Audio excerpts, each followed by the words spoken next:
Hello guys, and today I'm going to show you a small network with 3 different networks, and we're going to connect them together with OSPF.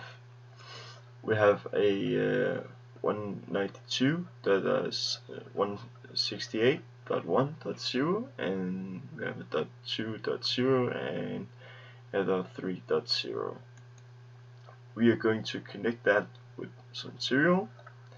We have 10.1.1.1.0 and 10.1.2.0 and 10.1.3.0. And let's get into the configuration. The configuration is pretty simple. I've just pasted in a script, and then we're going to look at it together and see what I did. I logged in. I changed the host name. I changed it to the wrong host name because we're in R1, but I changed it down here. Then we have a banner that is for when you log in, you'll get a warning, and it's basically a measure so that hackers just can't say, "Oh, I was welcome to hack your system, your network." So just keep that in mind. Always have that. Then we have enable secret to Cisco, and basically what this does is once you have to go into user exec mode, privilege exec mode, you have to type in this password to get inside. Then we have a no IP domain lookup, which is basically the command that helps you not try to look as anything that is not a command as a domain. So it just look at it and see if there's any domain that is called that. It would take like 20 seconds or something. So it's really useful if you type in a wrong command, and then you don't really have to wait. Then we went inside and disable all our interfaces with this command, and this usually works, but it doesn't in packet tracer. Pretty much just says that they're all access to host and stuff, and not really to trunks, which is very bad. Down here you have a line count 0, and that's just the password for you to actually get inside the router. To start with, we name that Cisco. Then you have to type in login, and login synchronous, so that every time you type something down here, it's always connected. There's no usually there can be some pop-ups like this one, and then you kind of like type in the same text, and it's not really user friendly. So just keep that in mind. And then there's the exact timeout 00, which basically does that we are always logged in, and you can also change it if you want, but it's very useful when you're just in a test environment. Then we have the line BTY, and down here we also have the login synchronous. You also give it a password, and basically this is what we use to get into the router remotely. Down here we configure some secure shell, because we want to secure line. You do that by typing this command IPSSH version 2, and what you do is you make a domain name. It has no meaning whatsoever, but you just have to make it. Then there's a username, privilege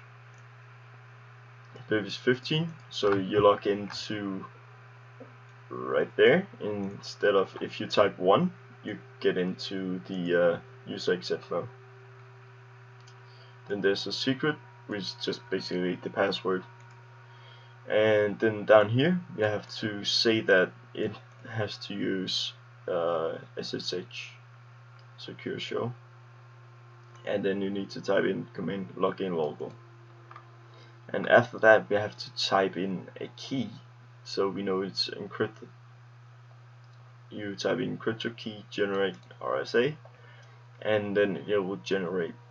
Then there's the how many bits you want it to be, and you just type in, I mean the minimum is 512, but it's a good measure to type in 1024.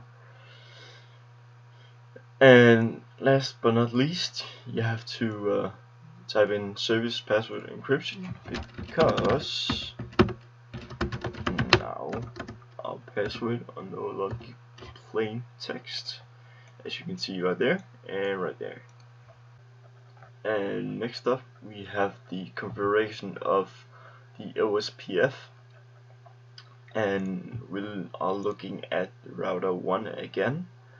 And basically we go inside and then we tell the router that the serial, this one, which is the DCE, has a IP address of this, and then there's a clock rate and no shut.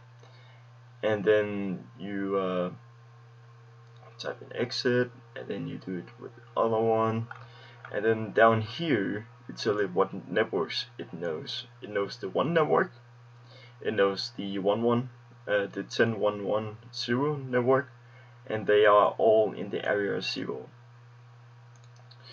And basically this wildcard mask that you type in doesn't, you can specify it really carefully if you want. You can do it like down here with the serials, because we only have 2 IP addresses on the actual network, this network, so there's not really any use for us to say 255 in the end. We might as well just type in 3. And once you're done with the OSPF on all 3 routers, we'll be right back.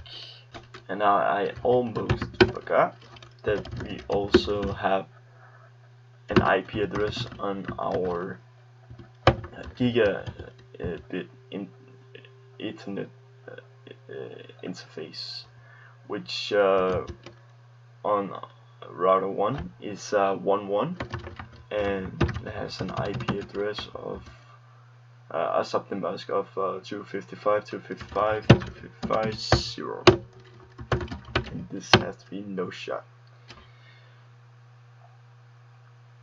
And once I've configured all the serial, we will see that the serial interfaces goes up as well. And now, since we have done all the configuration, we can go inside here. On the PC, it's on R2, so we're going to give it an IP. Just gonna pick 3. That's so there we go. And now we should be able to pick our router, which we can. Now let's see if we can go it over there, and we can. So that's it from me, and hope you learned something from this, and yeah.